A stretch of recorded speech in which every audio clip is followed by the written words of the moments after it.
गीता 18 के श्लोक नंबर 62 में भगवान स्वयं कह रहे हैं कि अर्जुन उस परमेश्वर की शरण में जा जिसकी कृपा से परम शांति व शाश्वत स्थान अर्थात सतलोक को प्राप्त होगा। वो परमेश्वर कौन है, कहाँ है, कैसा है, जानने के लिए कृपया अवश्य सुनिए जगत गुरु तत्वदर्शी संत रामपाल जी महाराज के अमृत वचन।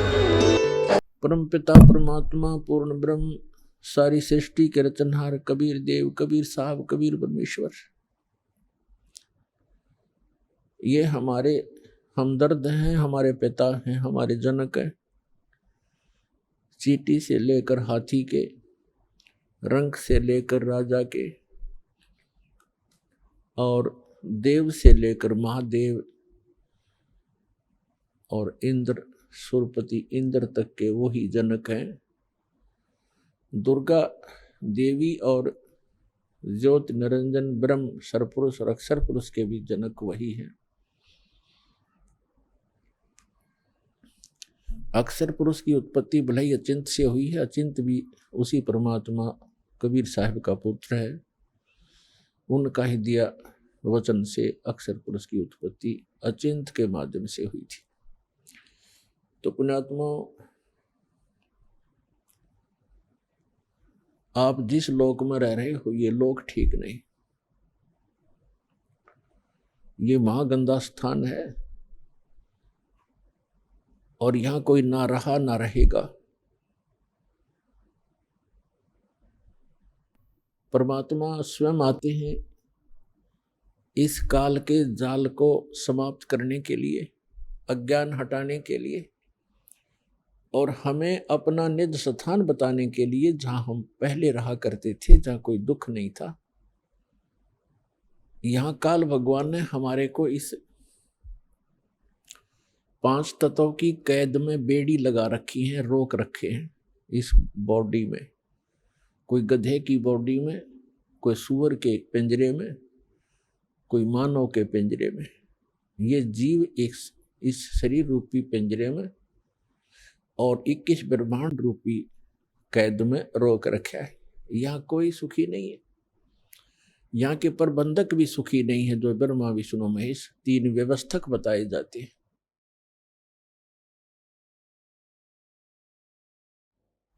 और हम जिस लोक में रह रहे हैं ये काल भगवान का लोक है। काल से अंडरस्टूड है कि वो क्या चीज है, क्या वस्तु है। ये काल नाम ही अपने आप को डिफाइन करता है। श्रीमद् भगवत गीता अध्याय नंबर 11 के श्लोक नंबर 32 में श्रीमद् भगवत गीता का ज्ञान देते समय यही काल श्री कृष्ण जी में प्रवेश करके बोल रहा है कि मैं काल हूं अर्जुन, और सभी को खाने के लिए अब प्रवृत्त हुआ हूं, सबका नाश करने के लिए। गीता अध्याय नंबर 11 के श्लोक 21 में अर्जुन कह रहा है कि हे भगवान, आप तो ऋषियों को भी खा रहे हो, आप तो सिद्धों को भी खा रहे हो, जो वेद मंत्रों से आपकी स्तुति भी कर रहे हैं, आप उनको भी नहीं बख्श रहे हो। कोई आपकी जाड़ों में लटक रहे हैं, कोई आपके मुंह में प्रवेश कर रहे हैं। तब इसने कहा कि मैं काल हूं भाई, मैं सबको खाने के लिए अब प्रवृत्त हुआ हूं। तो पुण्यात्माओं, श्री कृष्ण जी काल नहीं थे। उन्होंने पहले कभी अपने आप को काल नहीं कहा, उसके बाद कभी काल नहीं कहा। और ये कहना कि मैं अब प्रवृत्त हुआ हूं, श्री कृष्ण तो पहले वहां विद्यमान थे। इसका नाम काल है। परमात्मा ने आकर बताया है, जो सबके पिता हैं, सबके जनक हैं, कि इस काल को 1 लाख मानव शरीरधारी प्राणी नित्य खाने पड़ते हैं। उसके लिए ये सब अपनी व्यवस्था करवा रहा है अपने 3 पुत्रों से। रजगुण युक्त ब्रह्मा जी को कर रखा है, सतगुण युक्त विष्णु जी को, और तमगुण युक्त श्री शिव जी को, शंकर जी को। इन तीनों से ही ये सब व्यवस्था अपनी करवा रहा है। ब्रह्मा जी से निकल रही तरंगों,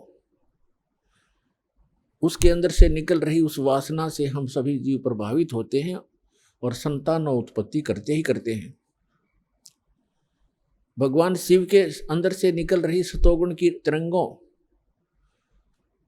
उसके अंदर वो वासना निकलती है जिससे हम प्रभावित होकर के यहाँ एक दूसरे के साथ मोह के अंदर, ममता के अंदर ग्रस्त रहते हैं।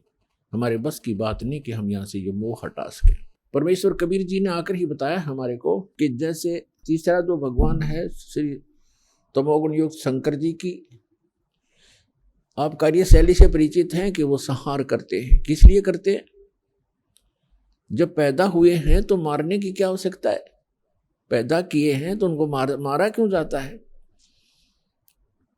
हमारी बुद्धि काम करना बंद कर गई क्योंकि हमने ये प्रोसेस फाइनल मान लिया और कोई विकल्प नहीं। तो परमेश्वर ने आके बताया कि तीनों भगवान भले ही अपने अपने स्थानों पर रहते हैं। आपके प्रभु श्री विष्णु, श्री ब्रह्मा जी श्री रजोगुण युक्त, श्री विष्णु जी सतोगुण युक्त और श्री शंकर जी तमोगुण युक्त। ये अपनी अपनी राजधानी, इनके द्वीप हैं, नगरी हैं, ऊपर लोक है, शिवपुरी है, विष्णु लोक है, विष्णुपुरी है, ब्रह्मापुरी है। ये वहां रहते हैं, लेकिन उनकी जो गुण की, उनके अंदर से निकल रहे गुणों की, जो गुणों का प्रभाव है, जो वासना है, जो उनके अंदर से निकल रही रेंज है, वो रेंज है उनकी। इन तीन लोकों पर उनकी रेंज है, पृथ्वी लोक, पाताल लोक और स्वर्ग लोक। तो वहीं से वो प्रभावित कर रहे हैं यहाँ पर सबको। जैसे एक मकान के अंदर दूसरे कक्षों में व्यक्ति बैठे होते हैं और रसोई के अंदर मिर्चों का छोंक लगता है, तो अन्य कक्षों में बैठे हुए व्यक्ति भी प्रभावित होते हैं, जबकि वो स्थूल साकार वस्तु रसोई के अंदर है मिर्च, उसके गुण ने वहां प्रभावित किया और उनको छींकें आने लगी। उनके बस की बात नहीं कि उन छींकों को वो रोक सके किसी कीमत पर। ठीक इसी प्रकार ये तीनों काल के पुत्र श्री ब्रह्मा जी, श्री विष्णु जी, श्री शिव जी भले ही हमसे दूर बैठे हैं, उनके अंदर से निकल रही जो उनके महक है, उनके अंदर से जो गंध है, वो हमें यहाँ पर भी प्रभावित कर रही है, जिस कारण से हम संतान उत्पत्ति करते हैं। फिर मोह ममता, संपत्ति में मोह, माता पिता के अंदर ममता, बच्चों के अंदर हमारा राग, ये जीव के बस का नहीं। और मृत्यु हमारे बस नहीं, क्योंकि ये भगवान शिव का डिपार्टमेंट है, जो काल भगवान ने इनको सेवा दे रखी है। अब नौकर, जैसे कोई कसाई का नौकर है, अब वो नौकरों की क्या पार बसाएगी कि वो कहेगा जिसको कि इतने बकरे ला के इस बाड़े में मेरे इस स्टॉक में ला के छोड़ दे, वो लाएगा। और दूसरे नौकर की सेवा लगा रखी है कि इन सब बकरों को तू इनकी सेवा कर, इनको चरा, जल पिला, गर्मी सर्दी से बचा, यहाँ रख, पालन कर इनका, वो करेगा ही करेगा। और तीसरे नौकर की उसने ड्यूटी लगा रखी है कि तू मुझे जितने आवश्यक हो निकाल के यहाँ ला, इनको काट और सप्लाई करो। तो उनके बस की बात नहीं है, वो कितने नेक व्यक्ति हों, वो तीनों नौकर, लेकिन वो अपनी ड्यूटी को करनी ही पड़ेगी। इसी प्रकार ये तीनों देवता इस काल कसाई के, काल भगवान के पुत्र और साथ में नौकर हैं, व्यवस्थक हैं, प्रबंधक हैं। और पुण्यात्मा, इस काल भगवान को श्राप लगा हुआ है। 1 लाख मानव शरीरधारी प्राणी ये नित्य आहार करता है। परमेश्वर ने आके बताया हमारे को, जैसे परमेश्वर चारों युगों में आते हैं, और जो ये सत्संग चल रहा है ये उसी उपलक्ष्य में है कि ये वो शुभ दिन है जिस दिन परमात्मा ने हमारे ऊपर दया करी। कलयुग के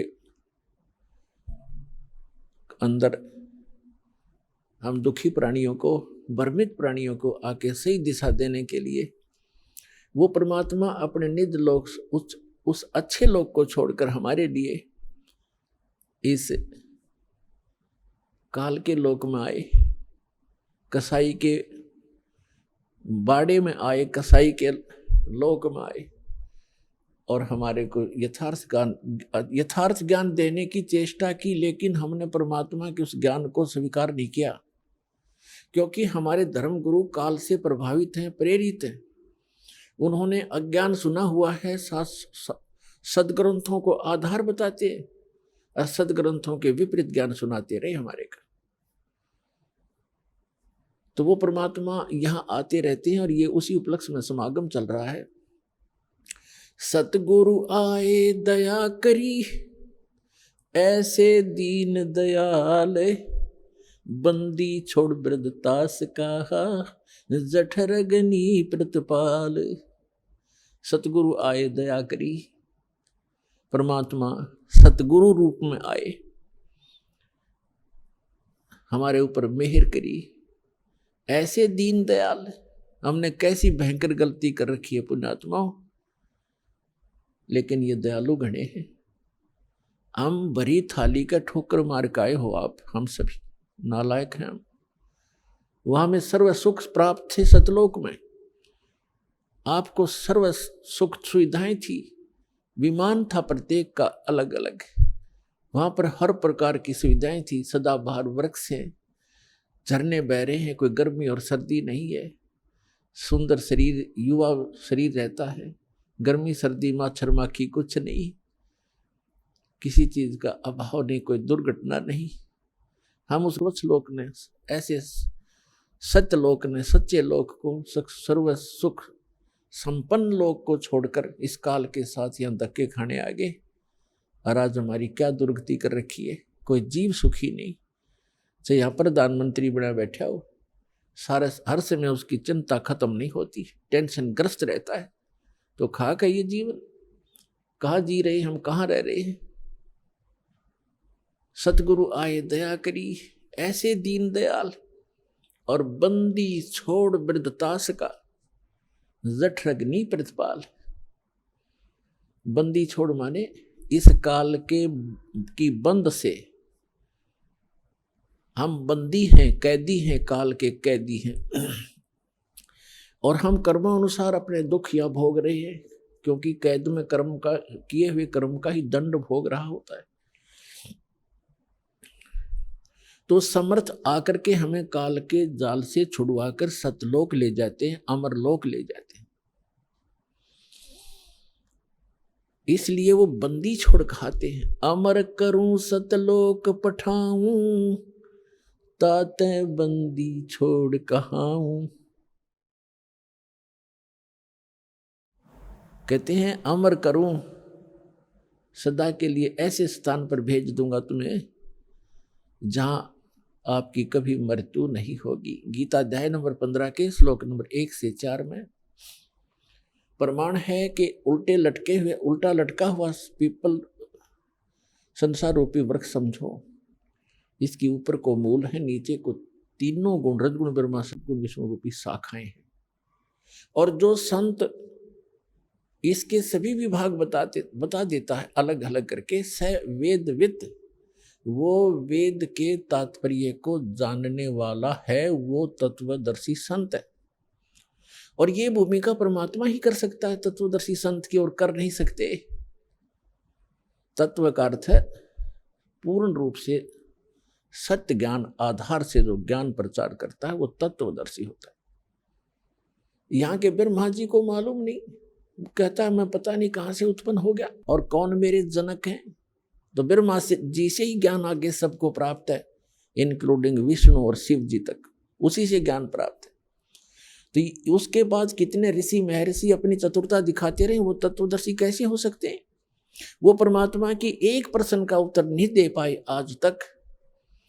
सतयुग से लेकर कलयुग तक परमात्मा चारों युगों में आते रहे और यहाँ ज्ञान प्रचार करते रहे। प्रश्न किया करते हमारे धर्मगुरुओं से कि कौन ब्रह्मा का पिता है, कौन विष्णु की माँ, और शंकर का दादा कौन है, हमको पंडित जी दो बताओ। ये ज्ञान का उत्तर ना देकर के उनके साथ झगड़ा ठाना करते थे। और इनको अजर अमर अविनाशी, इनका कोई जनक नहीं, सर्वेश्वर है, महेश्वर है, कालज्ञ है, मृत्युंजय है, ऐसे कहकर ये हमें भ्रमित किया करते थे। तो परमात्मा हमारे को यहाँ से काल के जाल से निकालने के लिए आते हैं, कहते हैं अमर करूं सतलोक पठाऊं ताते बंदी छोड़ कहाऊं। बंदी छोड़ का अर्थ है कर्मों के बंधन से हम यहाँ बंधे हुए हैं, हमारे इन बंधन को काटकर भगवान हमें मुक्त कराता है। तो तत्वदर्शी संत की भूमिका करने के लिए वो परमात्मा स्वयं ही आते हैं। और गरीबदास जी कहते हैं सतगुरु आए दया करी ऐसे दीन दयाल, बंदी छोड़ वृद्ध तास का जठ अग्नि प्रतिपाल। तो गीता अध्याय नंबर 15 के श्लोक नंबर 1 से 4 में ये स्पष्ट किया, परमात्मा ने बताया है कि सभी विभाग बताए संसार रूपी वृक्ष के कि अक्षर पुरुष एक पेड़ है, सरपुरुष वा की डार, इसको निरंजन ज्योति निरंजन भी कहते हैं। अक्षर पुरुष एक पेड़ है, सरपुरुष वा की डार और तीनों देवा शाखा हैं ये पात रूप संसार। जैसे पेड़ कौन सा होता है जो पृथ्वी से बाहर दिखाई देता है, अंदर का जो जड़ें होती हैं मूल हैं वो गुप्त होती हैं, प्रोक्ष होती हैं, वो अव्यक्त होती हैं, वो दिखाई नहीं देती। तो मूल स्वयं परमात्मा ही थे कबीर भगवान, अमर पुरुष सत्य पुरुष परम अक्षर ब्रह्म है वो।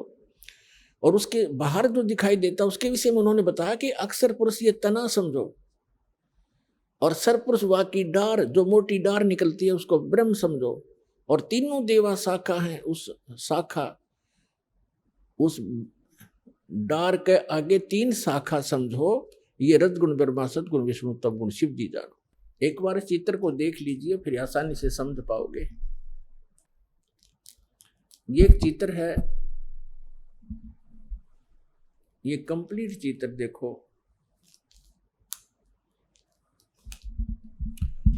अक्षर पुरुष परमात्मा कहते हैं, ये देखिएगा यहां से, ये एक पेड़ है पूरा पूरा देखो इसको।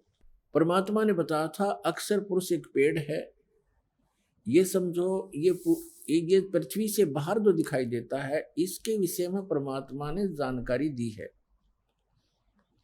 कि अक्षर पुरुष ये तना जो है ये तो अक्षर पुरुष है, और सरपुरुष वाकी डार और तीनों देवा शाखा हैं ये पात रूप संसार।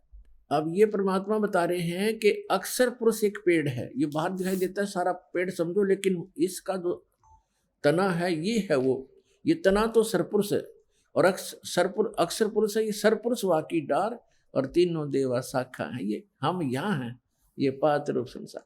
अब जड़ कौन है ये बताने के लिए इस दास को भेजा है कि ये परम अक्षर ब्रह्म है जो सबका पालन करता है, जो गुप्त है प्रोक्ष है पृथ्वी के अंदर समझो, यानी ऊपर के लोक हैं सतलोक अलखलोक अगमलोक अकह लोक, ये इससे ऊपर का पुरुष नीचे का।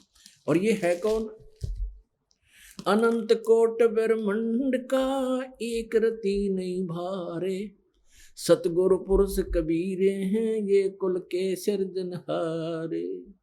हम सुल्तानी नानक तारे दादू को उपदेश दिया, जात जुलाहा भेद न पाया ये काशी महे कबीर हुआ। तो ये है वो संसार रूपी वृक्ष। श्रीमद् भगवत गीता अध्याय नंबर 15 के श्लोक 1 से 4 का वर्णन है के अंदर ये वर्णन है, ये निष्कर्ष है इसका कि उल्टा लटका हुआ संसार रूपी वृक्ष है अर्जुन, ऊपर को जड़ नीचे को शाखा। गीता ज्ञानदाता ने केवल इतनी जानकारी दी है, ऊपर को जड़ और नीचे को तीनों गुण रूपी शाखा वाला ये एक संसार रूपी वृक्ष है, पीपल का समझो अविनाशी वृक्ष है। और जो इसके सभी पार्ट्स ऊर्ध्व मूलम अधः शाखम अष्टवम अश्वथम प्राहु अव्यम छंदासी यस्य पर्णानि ये तम वेद स वेदवित, इसके सभी छंद सभी विभाग जो जानता है पत्तों समेत इसके सब छंद हैं, ऊपर को जड़ और नीचे को शाखा वाला ये संसार रूपी पीपल का अविनाशी वृक्ष समझो। और इसके पत्ते आदि सभी छंद हैं, और जो इन सभी विभागों को जानता है सब न्यारे न्यारे बताता है, स वेदवित व तत्वदर्शी संत है। तो श्रीमद् भगवद गीता के इस अध्याय 15 के श्लोक 1 में जो वर्णन है कि वो वेदविद, वो तत्वदर्शी संत सतगुरु होगा, वो कौन है? अक्सर जिसने ये वाणी बोली है अपने सुख संवेद में, सच्चिदानंद घन ब्रह्म ने उस तत्व ज्ञान में बोला है, तो वो सतगुरु भी वही हैं। तुम साहेब तुम संत हो, तुम सतगुरु तुम हंस, गरीब दास तुम्हारे रूप बिना और न दूजा अंश। तुम साहेब तुम संत हो और तुम ही सतगुरु, सच्चा ज्ञान देने वाले अध्यात्म मार्ग का यह सर्व ज्ञान, और आप ही हंस हो, तुम ही सच्चे भक्त रूप में भी आप ही एक भूमिका करे। तो यहां बताया है कि उस परमेश्वर ने बताया अक्षर पुरुष एक पेड़ है, सरपुरुष वा की डार, और तीनों देवा शाखा है ये पांच रूप संसार। श्रीमद् भगवत गीता अध्याय नंबर 15 के श्लोक नंबर 1 से 4 निष्कर्ष है कि ये ऊपर को जड़ और नीचे को तीनों गुण रूपी शाखा वाला संसार रूपी पीपल का वृक्ष अविनाशी जानो, और जो संत इसके सभी विभागों को जानता है वह तत्वदर्शी संत है और उसके पास तत्व ज्ञान है। श्रीमद् भगवत गीता अध्याय नंबर 4 के श्लोक 32 में स्पष्ट किया है कि परमात्मा ही सच्चिदानंद घन अपने मुख कमल से यथार्थ ज्ञान तत्व ज्ञान बोलता है। जो परमेश्वर के मुख कमल से उच्चरित वाणी होती है वो तत्व ज्ञान है।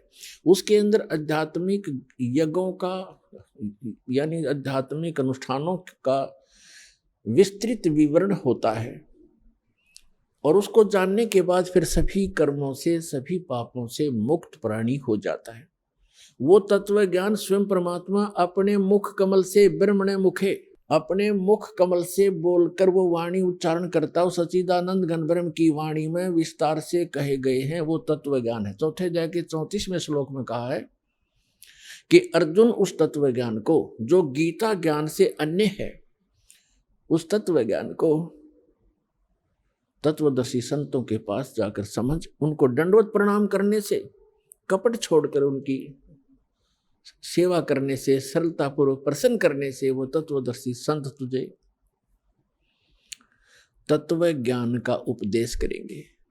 तो 15वें अध्याय के प्रथम मंत्र में उसकी पहचान बताई है श्रीमद् भगवत गीता में कि जो इस ऊपर को जड़ नीचे को तीनों गुण रूपी शाखा वाला, तीनों गुण रूपी शाखा वाला ये संसार रूपी वृक्ष समझो, और इसके सभी विभाग पत्ते आदि इसके सभी विभाग हैं, और जो संत इन सब विभागों को जानता है, सब पार्ट्स जानता है, इसके अंग भिन्न भिन्न बताएगा, स वेदविद वो तत्वदर्शी संत है। और 15वें अध्याय के 4 श्लोक में कहा है कि उसके पश्चात तत्वदर्शी संत से तत्व ज्ञान प्राप्त करके इस अज्ञान रूपी अंधकार में उलझे हुए इस अज्ञान को काटकर तत्व ज्ञान रूपी शस्त्र से इस अज्ञान को काटकर उसके पश्चात परमेश्वर के उस परम पद की खोज करनी चाहिए, जहां जाने के बाद साधक फिर लौटकर संसार में कभी नहीं आते, और केवल उसी परमात्मा की भक्ति करनी चाहिए जिसने सर्व ब्रह्मांडों की रचना की है, सबका रचनहार है, सर्व उत्पादक है वो। तो दास जो ये बताना चाहता था, सतगुरु आए दया करी ऐसे दीन दयाल, बंदी छोड़ वृत्तास का जठरग्नि प्रतपाल, अमर करूं सतलोक पठाऊं ताते बंदी छोड़ कहां। अमर करूं,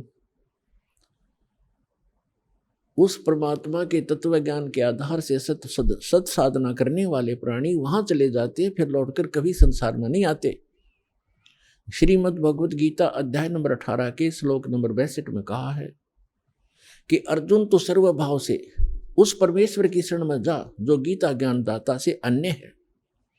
उसकी कृपा, उस परमेश्वर की कृपा से तू परम शांति को और शाश्वत स्थान को, अमर लोक को, जिसका कभी एंड नहीं होता, कभी नाश नहीं होता, उस स्थान को, शाश्वत स्थान को प्राप्त हो जाएगा। अपने आत्माओं, ये ज्ञान भगवान ने 600 वर्ष पहले बताया था। और फिर उन महापुरुषों को मिले परमात्मा आकर के, जो उनका गुण है, विधान है, अच्छी आत्माओं को मिले। आदरणीय धर्मदास साहिब जी को, आदरणीय मलुकदास साहिब जी को, आदरणीय नानक साहिब जी को, आदरणीय दादू साहिब जी को, आदरणीय गरीबदास साहिब जी गांव छुरानी जिला झज्जर हरियाणा वाले को, आदरणीय गीसा दास साहिब जी को गांव खेखड़ा उत्तर प्रदेश जिला बागपत वाले को, और स्वामी रामानंद जी काशी वाले को, महर्षि को। तो उन महापुरुषों ने और स्वयं परमात्मा ने हमारे को सचेत करने की चेष्टा की कि जो साधनाएं, जो भक्ति तुम कर रहे हो और जिस भगवान को तुम परमात्मा माने बैठे हो, वो परमात्मा नहीं है। जिस स्वामी को, जिस प्रभु को आपने परमात्मा मान रखा, ये परमात्मा नहीं है। परमात्मा की परिभाषा होती है जो श्रेष्ठ आत्मा हो। श्रेष्ठ आत्मा कभी किसी को मारता नहीं, किसी की टांग नहीं काटता, किसी को अंधा नहीं करता, किसी को रोगग्रस्त नहीं करता, वो परमात्मा होता है। अब कई अनजान जो बिल्कुल माइनस जिनकी बुद्धि होती है जातम में, वो कहते हैं कि हम इस बात से चिंतित हैं कि भगवान है कहाँ। भगवान होता तो ये हालत होती लोगों की। जैसे अभी एक दुखद खबर हम सुन रहे हैं कि केदारनाथ और बद्रीनाथ के दर्शनार्थ गए हुए श्रद्धालु इन अज्ञानी आचार्यों, शंकराचार्यों द्वारा भ्रमित किए हुए वहां भगवान खोजने गए थे। और आज खबरों में सुनने को आ रहा है कि 15-20 हजार व्यक्ति मारे जा चुके। फ्लड में बादल फट गया और केदारनाथ के मंदिर का पता नहीं कहाँ गया। एक शिवलिंग खड़ा हो टूंड सा। तो पुण्यात्मा परमात्मा 600 वर्ष पहले आए। उसके बाद उनके द्वारा उनसे के ज्ञान से परिचित महापुरुषों ने यही ज्ञान सुनाया। और वो कहा करते थे, चारों युग में संत पुकारे और कूक कहा हम हेल रे, हीरे माणिक मोती बरसे ये जग चुगता ढेल रे। परमात्मा 600 वर्ष पहले बताया करते थे। और उनसे परिचित महापुरुष आदरणीय गरीबदास साहिब जी ने कहा है कि चारों युग में संत पुकारे, कबीर साहिब की महिमा गाई है। और कोक कहा हम हेल रे, हमने रुक के मार मार के, आवाज लगा लगा के, शोर मचा मचा के बता दिया कि हम तत्व ज्ञान और सत साधना रूपी हीरे मोतियों की वर्षा कर रहे हैं। आप इनको नहीं उठा रहे हो, ग्रहण नहीं कर रहे हो, और आन उपासना रूपी इन भ्रमित किए हुए आचार्यों और शंकराचार्यों, ऋषियों, महर्षियों, मंडलेश्वरों के द्वारा भ्रमित किए हुए आप बहुमूल्य वस्तु को छोड़कर कंकर पत्थर इकट्ठे कर रहे हो। या आन उपासना, इन तीर्थों पर जाके मत्था टेकना, वहां दर्शनार्थ जाना, कल्याण की इच्छा करना, ये तो आपकी भूल है, बाल बुद्धि है। कंकर पत्थर इकट्ठे, हमरा ज्ञान किन्हें ना सुनिया, और ये पर भी लेन जात है दुनिया। पुण्यात्माओं, हमें बड़ा दुख है कि हमारे भाई बहन वहां किसी गंदी मौत मरे केदारनाथ की इस दुर्घटना में। कलेजा मुंह को आता है। हमारी ही दशा ऐसी हो रही है उनकी इस दीनता को देखकर। कोई भूखा मर के अचानक बैठे हैं धर्मशाला की, धर्मशालाएं बह गई है। कोई सो रहा था, कोई भगवान के गुण गा रहा था, आज उनका पता नहीं कहाँ चले गए। तो पुण्यात्माओं, जिनके वो सदस्य मरे होंगे उनकी क्या हालत होगी। तो कैसा है ये लोग। यहां संतों ने, महापुरुषों ने बताया है। नानक साहिब जी कहते, ना जाने काल की कर डारे, और किस विध ढल जा पासावे, और जिनाते सरते मौत खुड़क दी उन्हानू केड़ा हासावे। तो पुण्यात्माओं, परमात्मा स्वयं आकर के हमें ज्ञान सुनाया करते थे। इन अज्ञानी गुरुओं ने काल प्रेरित होकर अपने स्वार्थवश हमारे तक यथार्थ ज्ञान भगवान का दिया हुआ आने नहीं दिया। और कबीर साहब को एक दुलाहा, एक धानक, एक निर्धन व्यक्ति, और फिर लास्ट में एक कवि, और ज्यादा ही किसी ने उपमा दी तो एक भक्त कहकर उनकी फाइल को क्लोज कर रखा था। उनकी हिस्ट्री बंद कर दी थी। लाल को कूड़े के ढेर में डाल दिया था। इस दास को पारखू बनाया, जौहरी बनाया। इस दास ने उस लाल की परख की और ढंढोरा पीटा, अनाउंसमेंट करनी शुरू कर दी कि ये लाल है जिसको तुम पत्थर मान रहे हो और जिनको तुम हीरे मोती समझते हो, वो कौड़ी है, वो बहुमूल्य नहीं है। ठीक है, इसके इस प्रचार के लिए, अपने भाई बहनों तक ये सत्य संदेश पहुंचाने के लिए दास ने और दास के साथ पूर्व पहले समय से लगे हुए मेरे बच्चे और बेटियों ने बहुत कुछ कठिनाइयों का सामना अवश्य करना पड़ा। जेलों में जाना पड़ा, जगह जगह इन नकली लोगों ने, झूठों ने हमारे ऊपर झूठे मुकदमे भी बनवाए बच्चों के ऊपर। लेकिन हमें पता लग गया है कि वो अनजानपने में ये सब कुछ कर रहे हैं। जिस दिन उनको भी ये ज्ञान होगा, वो भी उसी भगवान के बच्चे हैं और वो हमारे साथ हो जाएंगे, उनका कल्याण हो जाएगा। हमारा उद्देश्य किसी की भावनाओं को ठेस पहुंचाना नहीं, हमारा उद्देश्य उनको सही दिशा देना है कि जिससे आपका भी, आपके परिवार का भी, और आपके जो इस गलत साधना करके चले गए, मृत्यु को प्राप्त आज प्रेत पितर बने हुए, उनका भी उद्धार हो जाएगा। इस साधना से जो दास बताता है। अब जैसे भावनाओं को ठेस पहुंचाने की बात जो ये मूर्ख लोग करते हैं, जो स्वार्थी करते हैं, जनता को भ्रमित करते हैं कि हमारी भावनाओं को ठेस पहुंचा दिया, इन मंदिर, मस्जिदों, गुरुद्वारों और चर्चों की पूजा को ठीक नहीं बताया, मंदिरों में जाने को गलत बताते हैं, भगवान की मूर्ति पूजना, मूर्ति की पूजा गलत बताते हैं, केदारनाथ, अमरनाथ, इन धामों और तीर्थों पर जाने को गलत बताते हैं। ये हमारी भावनाओं को ठेस पहुंचाते हैं। पुण्यात्मा, भावनाओं को ठेस नहीं पहुंचाया जाता। यदि किसी के पास यथार्थ ज्ञान है और उस ज्ञान के आधार से कोई ज्ञान बताता है, वो तो ऐसा है जैसे बच्चे होते हैं, छोटे छोटे बच्चे, अग्नि जल रही होती है, आग जल रही है, और बच्चा उस अग्नि के बलते हुए उस जल रहे उस भट्ठी की तरफ चलता है,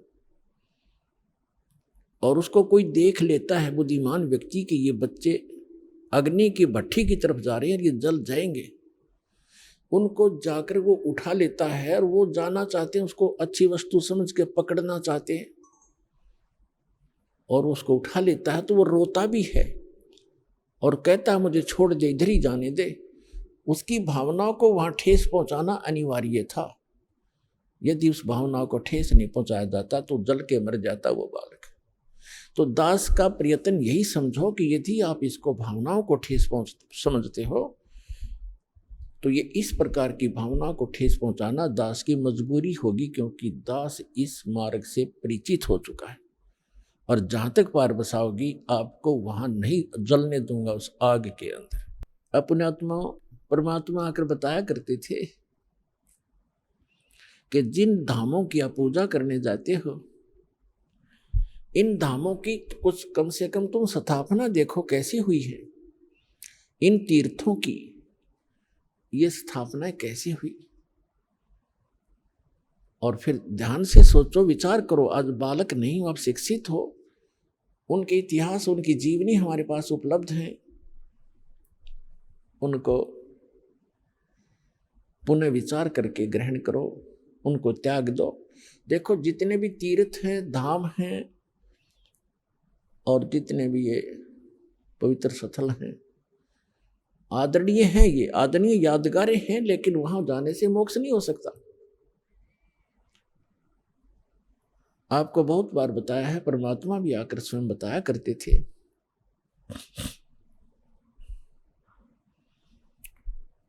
और कहा करते थे कि इन धामों पर जाने से आपका मोक्ष नहीं, उल्टा पाप और जीवन पाप प्राप्त और जीवन नाशी आपका होता है। आपको एक झलक दिखाते हैं ये तीर्थ कैसे बने जहां हम पूजने जाते हैं। देखिएगा एक पुस्तक, ये पुस्तक है हिमालय तीर्थ, और ये हमारे शंकराचार्यों द्वारा दिए गए ज्ञान है। दिया गया ज्ञान है। ये है जेपी नबूरी, इसका प्रकाशक है। ये देखिएगा, हिमालय तीर्थ,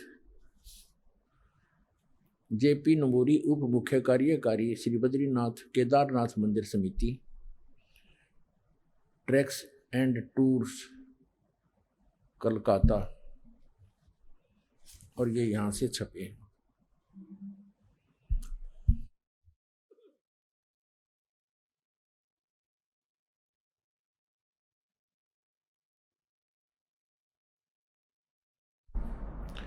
अब हम इसके आपको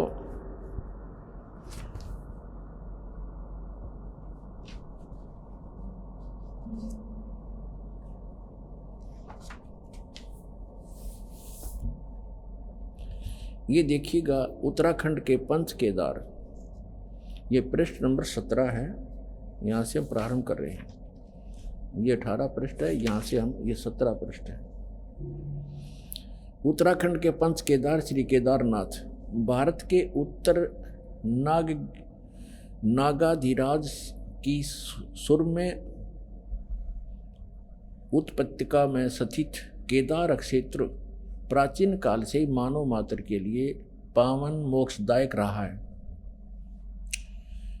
इस क्षेत्र की प्राचीन एवं पौराणिक महत्व के संबंध में स्वयं भगवान शंकर ने स्कंद पुराण में माता पार्वती के प्रश्न का उत्तर अपने श्रीमुख से निम्न प्रकार दिया है।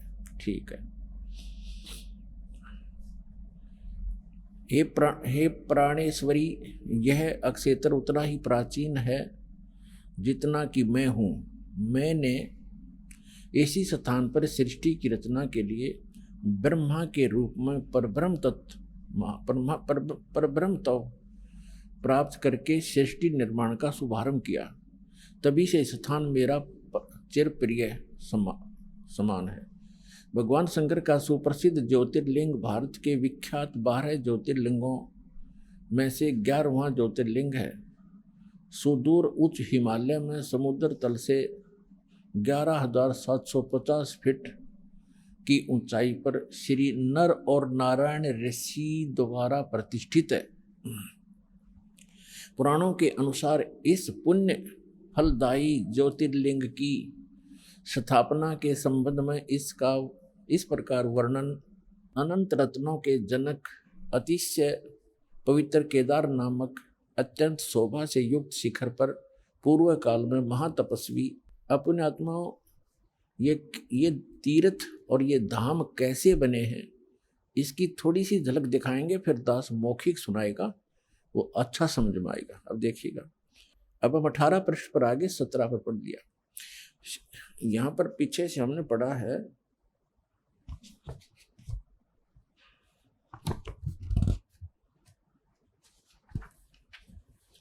यहाँ से फिर पढ़ें। ये है कि पवित्र केदार नामक अत्यंत शोभा से युक्त शिखर पर पूर्व काल में महातपस्वी कौन? ऋषि श्री नर और नारायण ने, ये 2 ऋषि थे, नर और नारायण ने भगवान शिव को प्रसन्न करने के लिए बड़ी कठिन तपस्या की। इस तपस्या से तीनों लोकों में उनकी चर्चा होने लगी, जिसकी सभी लोकों में प्रशंसा होने लगी। फलस्वरूप भगवान शंकर भी नर नारायण की तपस्या से प्रसन्न हुए और उन्होंने प्रत्यक्ष प्रकट होकर ऋषियों को दर्शन दिए। दोनों ऋषियों ने भगवान भोलेनाथ के दर्शन किए। दर्शन से आनंद विभोर होकर स्तुतियों और मंत्रों से उनकी पूजा अर्चना की। भगवान शिव ने अत्यंत प्रसन्न होकर उनसे वर मांगने को कहा। भगवान शंकर की यह बात सुनकर उन दोनों ऋषियों ने देवादिदेव महादेव से प्रार्थना की। यहाँ, हे प्रभु, यदि आप प्रसन्न हैं और वर देना चाहते हैं तो अपने इसी स्वरूप में जगत कल्याण एवं हमारी पूजा प्राप्त करने हेतु यहाँ सचित होवें, ताकि जगत का महान उपकार एवं भक्तों के मनोरथ आपके दर्शनों से परिपूर्ण हो। इस प्रकार भगवान शंकर नर नारायण की भक्ति से प्रसन्न होकर वहां सचित हुए। देवादिदेव महादेव यदि आप हम पर प्रसन्न हो तो भक्तों के कल्याण हेतु आप सदा सदा के लिए अपने स्वरूप से इस स्थान पर स्थापित करने की कृपा करें। अपने स्वरूप को यहाँ स्थापित करने की कृपा करें। यहाँ आकर आपका दर्शन पूजन करने वाले मनुष्यों को आपकी अविनाशी भक्ति प्राप्त होगी। ऋषियों की प्रार्थना सुनकर भगवान शिव ने ज्योतिर्लिंग के रूप में वहाँ यह वास करना स्वीकार कर लिया। भगवान शिव ने वर मांगते हुए नर और नारायण ऋषियों ने भगवान शिव से वर मांगते हुए नर और नारायण ऋषियों ने इस ज्योतिर्लिंग और इस पवित्र स्थान के विषय में जो कुछ कहा है वह अक्षर से सत्य है। इस ज्योतिर्लिंग के दर्शन पूजन तथा यहाँ स्नान आदि करने से भक्तों के लौकिक फलों की प्राप्ति के साथ साथ अत्यंत अचल शिव भक्ति और साथ ही मोक्ष की प्राप्ति भी सहज हो जाती है। हिमालय में केदार नामक पर्वत शिखर पर प्रतिष्ठित होने के कारण इस ज्योतिर्लिंग को श्री केदारेश्वर ज्योतिर्लिंग के नाम से जाना जाता है। केदार शब्द का शाब्दिक अर्थ है ऐसे स्थान से होता जहाँ दलदल एवं अति मात्रा में पानी हो। केदार क्षेत्र में यही स्थिति है क्योंकि भगवान शंकर जलधारा प्रिय हैं। नर और नारायण ऋषियों के पश्चात अन्य ऋषि मुनियों व भक्तों द्वारा यह ज्योतिर्लिंग पूजित रहा। तत्पश्चात महाभारत काल में पांडवों द्वारा गोत्र हत्या अर्थात महाभारत युद्ध में अपने भाई बंधुओं आदि की हत्या के पाप से मुक्त हेतु यहाँ पर देवादिदेव महादेव की आराधना की गई। इसी प्रसंग में पुराण में एक कथा आती है। अपने आत्मा पहले ये निष्कर्ष बताते हैं, थोड़ा उसके आगे और शेष आपके पढ़ के सुनाऊंगा क्योंकि आज ये वर्तमान में एक बहुत दुर्दांत घटना घटी है जिससे आत्मा रो रही है, दुखी है, क्योंकि वो भी हमारे एक तरफ भटक रहे थे, परमात्मा के लिए वहां गए और वहां उनको क्या मिला सर्वविदित है, कहने की आवश्यकता नहीं। अब क्या बता रहे हैं कि नर और नारायण नाम के दो ऋषि वहां तपस्या करा करते उस दलदल में, केदार माने दलदल, और उनकी तपस्या से प्रसन्न होकर भगवान शिव आगे। तो पुण्यात्माओं वो भगवान शिव कौन आगे? इस काल के जाल को कबीर भगवान ने आके समझाया है कि ये काल जो है, जैसे इसने गीता अध्याय नंबर 4 के श्लोक नंबर 5 और 9 में कहा कि अर्जुन मेरे और तेरे बहुत जन्म हो लिए, तू नहीं जानता मैं जानता हूं, मेरे जन्म और कर्म अलौकिक हैं। और गीता अध्याय नंबर 7 के श्लोक नंबर 24 और 25 में इसने प्रतीक बताया है कि मैंने एक प्रतिज्ञा कर रखी है, मैं अपनी योग माया से छुपा रहता हूं, कभी भी किसी के सामने अपने वास्तविक रूप में स्पष्ट नहीं होता, मैं कभी किसी के सामने अपने वास्तविक रूप में नहीं आता। तो ये क्या करता है, जैसे कोई ऋषि साधना करता है, उसको किसी को विष्णु रूप में दर्शन दे देता है अपने पुत्र विष्णु के रूप में, तो वो ऋषि विष्णु का उपासक बन जाता है, उसी का अनाउंसमेंट करने लग जाता है, उसी का ज्ञान प्रचार करता है कि सर्वेश्वर है, महेश्वर है, सबकी स्थिति पालन और संहार करने वाला यही है। और कोई ऋषि साधना, कोई भक्त साधना कर रहा है तो किसी को ब्रह्मा जी के रूप में दर्शन दे देता है, तो वो कहता है कि ये ब्रह्मा जी हमारे सामने रहते हैं, देवता यही भगवान है, सर्वशक्तिमान है, मैंने समाधि दशा में इसके दर्शन किए, ये छुपाई है अपने आप को। इससे उन ब्रह्मा जी और विष्णु जी को भ्रम हो जाता है कि हम ये सचमुच भगवान है। इसी कारण से शिव पुराण में प्रकरण आता है, विद्वेश्वर संहिता के अंदर एक बार ब्रह्मा जी गए विष्णु जी के पास और ब्रह्मा जी कहने लगे कि पुत्र तू मेरा खड़ा होकर सम्मान क्यों नहीं करता, मैं तेरा पिताया हूँ, मैं तेरा जनक हूँ, सारी सृष्टि का उत्पत्ति करता हूँ। विष्णु जी लेटे लेटे कहते हैं कि आजा बेटा बैठ जा, तू मेरा पुत्र है, तू मेरी नाभि कमल से उत्पन्न हुआ, मैं ही सर्वशक्तिमान हूँ, मैं सबका रचने वाला हूँ। इस बात पर दोनों लड़ पड़े। फिर ये काल आ गया, वहां पर शिव रूप धारण करके इन दोनों के बीच में एक लिंग खड़ा कर दिया, तेजों में स्तंभ। ये लड़ना भूल गए, ऊपर नीचे ढूंढने लगे। फिर खुद आके प्रकट हुआ शिव रूप में, फिर इनको ज्ञान बताने लगा कि पुत्रो, तुमने अपने आप को ईश मान लिया तो यू आर नॉट गॉड, तुम भगवान नहीं हो। और इसी तुमने 2 डिपार्टमेंट 2 विभाग मेरे से प्राप्त किए हैं, मैं चीफ मिनिस्टर हूँ यहाँ का। ये काल जो है एक ब्रह्मांड में चीफ मिनिस्टर का काम, इसका रोल समझो। और अन्य ब्रह्मा विष्णु महेश एक विभागीय मंत्री हैं, रजोगुण विभाग के ब्रह्मा जी और सतोगुण विभाग के विष्णु जी। यानी रजोगुण से जो क्रिया हो रही है जिसको हम उत्पत्ति कहते हैं, ये उत्पत्ति करता नहीं है, यह तो उत्पत्ति करवाता है। संतान उत्पत्ति हम उसके प्रभाव से करते हैं। और सतिथि ये विष्णु जी कहते हैं उत्पत्ति और सतिथि जो तुम्हें दी है मैंने, ये मेरे से प्राप्त है, तुमने तप करके प्राप्त किए, मैंने तुम्हें विभाग दिए। इसी प्रकार रुद्र और शिव को भी, शंकर को भी मैंने अलग से, महादेव महेश्वर को भी मैंने 2 कर्त दिए हैं, संहार और तिरोभाव। और बोलने वाला 5वां ये काल है, ये कभी अपने वास्तविक रूप में नहीं आता, ऐसे कभी विष्णु के रूप में, कभी शिव के रूप में, कभी ब्रह्मा जी के रूप में आता है। तो इसके जाल को समझने के लिए परमात्मा ने कथा सुनाई अपनी प्यारी आत्मा धर्मदास जी को, जो धर्मदास जी ने कबीर सागर में लिपिबद्ध की। कि परमात्मा ने कहा कि ये गलतियां करके आत्मा यहाँ आ गई इस काल के साथ, इसके 21 ब्रह्मांड वाले विमान में बैठ के, और इसने यहाँ इनको इतना दुखी कर दिया। फिर ये चिल्लाने लगी, हे भगवान हमें सुख दे, हे भगवान हमें सुख दे।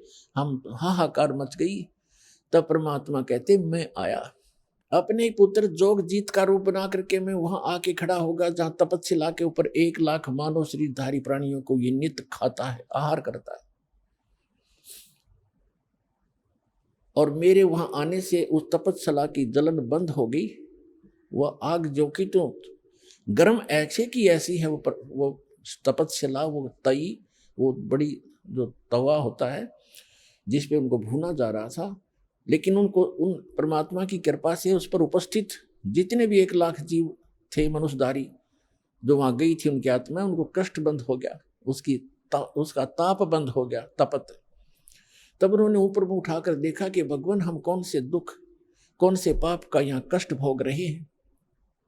तब परमात्मा ने कहा कि ये इस लोक, तुम्हारे इस लोक के पाप का दंड नहीं तुम्हें, ये दंड है तुमने सतलोक में ये पाप कराया था। परमात्मा को छोड़कर तुम, परमात्मा अपने को छुपा कर कह रहे हैं कि तुम भगवान को छोड़कर वहां सर्व सुख संपन्न था, प्राप्त थी, आपकी कभी मृत्यु नहीं होती थी, कोई कष्ट नहीं था, उसको छोड़कर तुम इस काल के लोक में आ गए। यहाँ पर आज जिस कार को, जिसको ठीक हो, जिस बंगले को, जिस बेटा और बेटी को आप अपना मानते थे, क्या तुम्हारे साथ आया कोई? अपनी आत्मा वहां तो सारी समझ में आ जाती है कि हाँ कुछ नहीं आया थी। फिर और तुम मरते थे, ये मेरा बेटा है, ये मेरी बेटी है, ये मेरा कार है, ये कोठी है, और भक्ति करते थे तो गलत कर रहे थे। हम प्रत्येक युग में जाते रहते हैं पर तुम सुनते नहीं। तब परमात्मा ने कहा कि हमसे गलत, वो कहने लगे सभी भगवान हमसे गलती होगी, मैं माफ करो। कहते हैं ऐसे माफ नहीं होगी। जब तुम जाए धरो जग तन देहा, तब तुम करना मम सत सबद स्नेहा।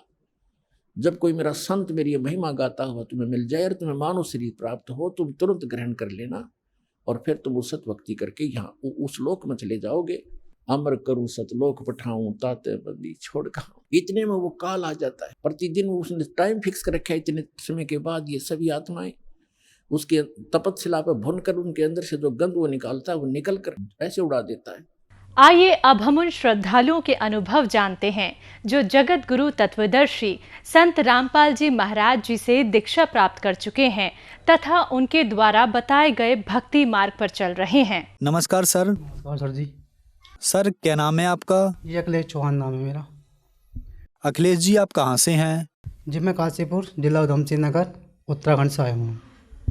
अखिलेश जी संत रामपाल जी महाराज से नाम दीक्षा आपने कब ली?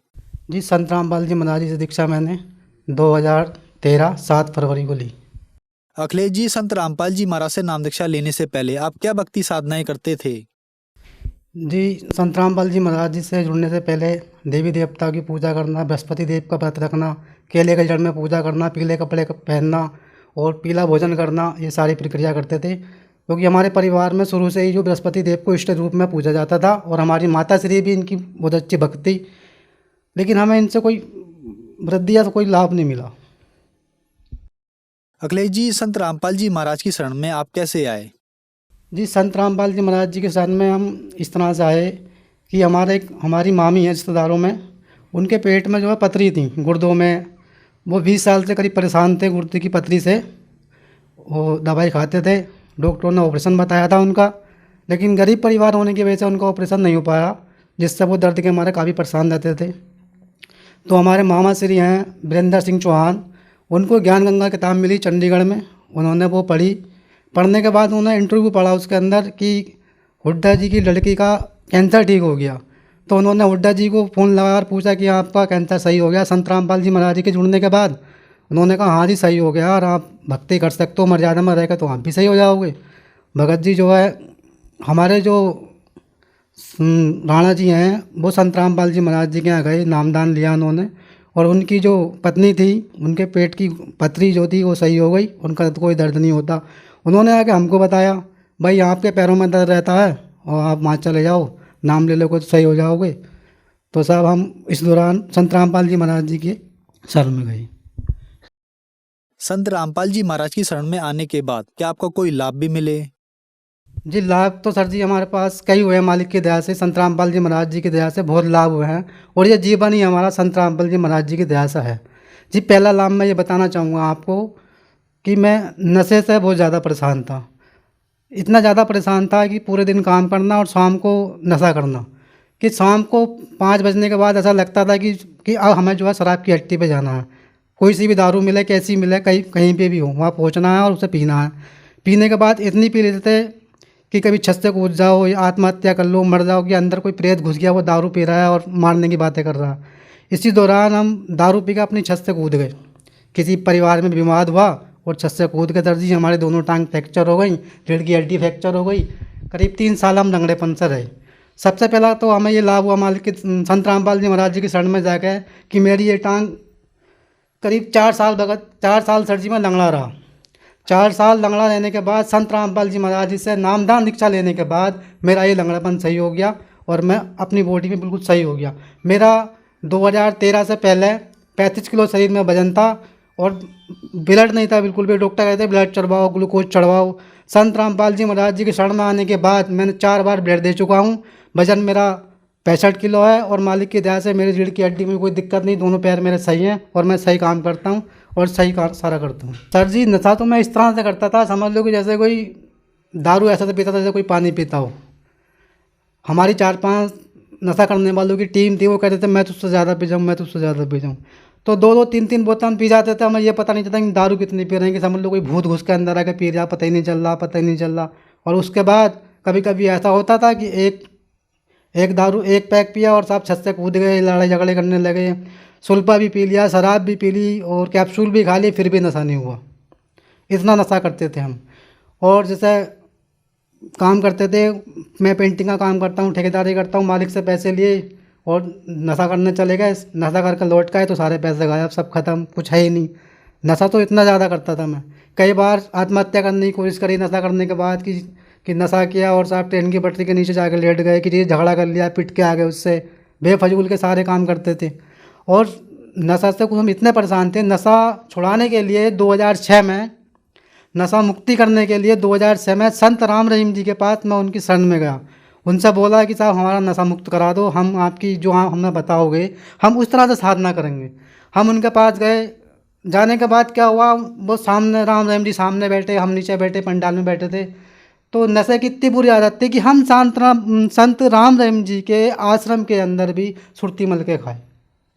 वहाँ भी हमारा वहाँ जाकर नशा नहीं हुआ, क्यों, हम नशे से ज़्यादा ही परेशान थे।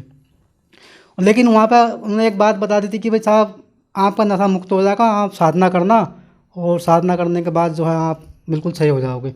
रात को 2:30 बजे उठना, कपड़ा डालना और जो मंत्र दिया गया था वो उसका जो है साधना करते थे और कहते थे हे मालिक हमारा नशा छुड़वा दो, हम तुम्हारी ये बात ढंग से करेंगे। सुबह उठे फिर वो दारू पी ली, फिर बीड़ी सिगरेट पी लिए, उसके बाद फिर वही रोज़ का काम, फिर याद आया, फिर माफ़ी मांगी, फिर वही काम। लेकिन नशा हमारा नहीं छूटा। नशा हमारा संत रामपाल जी महाराज जी की शरण में जाने के बाद ही छूटा। सर जी एक लाभ और हुआ है हमारे जीवन में।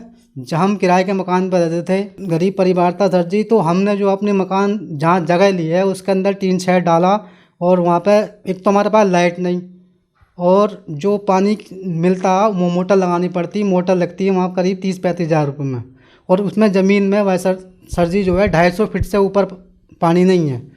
तो वहाँ कई बारों को दिखाया, उन्होंने कहा भाई यहाँ 250 फीट पे ही गलाना पड़ेगा, मोटर डालनी पड़ेगी तब आपका पानी मिलेगा। तो भाई सर जी हमने संत रामपाल जी महाराज जी से अरदास लगाई और कहा जी संत रामपाल जी महाराज गुरु परमात्मा जी हमें ऐसे दिक्कत है और हमारे पास लाइट भी नहीं है और पानी भी नहीं है। तो वहाँ से आया बेटा आप जो है एक बार मिस्त्री को दिखाओ और आपका पानी आ जाएगा। अब सर जी मिस्त्री को हमने पहले ही दिखा रखा था, उन्होंने सबने पहले ही मना कर रखा था कि भाई पानी नहीं मिलेगा। तो अपने आप वो मिस्त्री हमारे घर आया, उसने समरसेबिल करा और उसके अंदर जो है एक बहुत लंबी सरिया डाली, डालने के बाद पानी दे दिया। और पहले वही मिस्त्री बोल के गया था आप जो सरिया डाल रहे हो ये आपके हाथ पैर तोड़ देगा, काफ़ी प्रेशर मारेगा और ये ऊपर लगेगा, हाथ तोड़ेगा, पैर तोड़ेगा, ये कामयाब नहीं होगा आपका। उसके बाद वो खुद आया और उसने सरिया डाला और वो नल आज तक ऐसे ही चलता है, जरा सा बच्चा चल रहा था, कोई झटका नहीं मारता।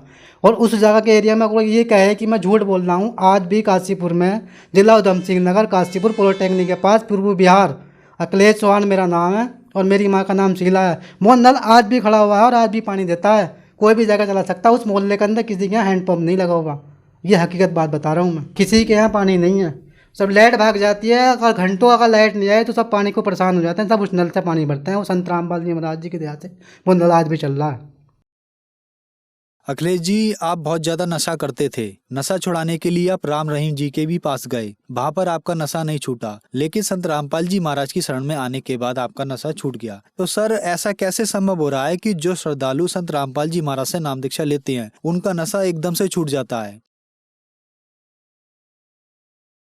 जी सर जी देखो ये तो ऐसा है ना, जितने भी इससे पहले और भी संत हैं, औरों के पास भी जा रहे हैं, नशा मुक्ति के लिए जा रहे हैं, रोग ठीक कराने जा रहे हैं, जैसे भी जा रहे हैं, तो वहाँ पे जो है ना पूर्ण शक्ति नहीं है, पूर्ण परमात्मा नहीं है, वहाँ पे जो पावर मिलनी चाहिए वो नहीं मिल रही है। हम राम जी में क्या गए, उन्होंने हमें मूल मंत्र दिए, लेकिन वो मूल मंत्र उन्होंने काम नहीं किया, क्योंकि उनके जो देवी देवताओं के मूल मंत्र हैं वो और किसी संत के पास है ही नहीं। और यहाँ जो संत रामपाल जी महाराज जी के पास जो भी भक्त आता है या जो भी कोई जगत का आता है या कहीं की भक्ति करने वाला आता है, उसको सही भक्ति मिलती है, सही राह मिलती है, सभी देवी देवताओं के सच्चे मंत्र मिलते हैं, जिन मंत्रों का जाप करने से आपके सारे रोग दूर हो जाते हैं, सारा नशा दूर हो जाता है, सारी बीमारी दूर हो जाती है। अखिलेश जी आज टीवी पर आपको लाखों दर्शक देख रहे हैं, उनके लिए आप क्या कहना चाहेंगे, खास करके उन व्यक्तियों के लिए जो अपना नशा छोड़ना चाहते हैं लेकिन नहीं छोड़ पा रहे हैं? देखो सर जी मैं उनके लिए ये कहना चाहूँगा, सबसे पहली बात तो यह है कि बंदा नशा खुद नहीं करता, उसको एक आदत पड़ जाती है करने की। फिर कुछ हमारे पितर पूत प्रेत ऐसा होता है वो अंदर घुस जाते हैं बॉडी के अंदर, वो नशा करता रहता है, हमें पता नहीं चलता हम कर क्या रहे हैं। और आपने अपना जीवन सुखी बनाना है, अगर आपने अपने बच्चों को पालना पोसना अच्छा करना, अगर अपने परिवार में, अपने समाज में, अपनी जगह पे इमेज बनानी है, तो आपका नशा जब ही छूटेगा जब आप संत रामपाल जी महाराज जी के शरण में आओगे और उनसे नाम दीक्षा लेके भक्ति करोगे। अखिलेश जी संत रामपाल जी महाराज से नाम दीक्षा कैसे ली जा सकती है? सर जी संत रामपाल जी महाराज जी से दीक्षा लेने के लिए विभिन्न चैनलों पर सत्संग चल रहे हैं और आप उन पर संपर्क करो। पुस्तक ज्ञान गंगा, जीने की राह, गीता तेरा ज्ञान अमृत, ये उनके संत रामपाल जी महाराज जी के भगत जो है वो बांटते हैं, फ्री सेवा करते हैं, उनको पढ़ो, उनसे लो, समझो और संत रामपाल जी महाराज जी से दीक्षा लीजिए। धन्यवाद सर। साहिब।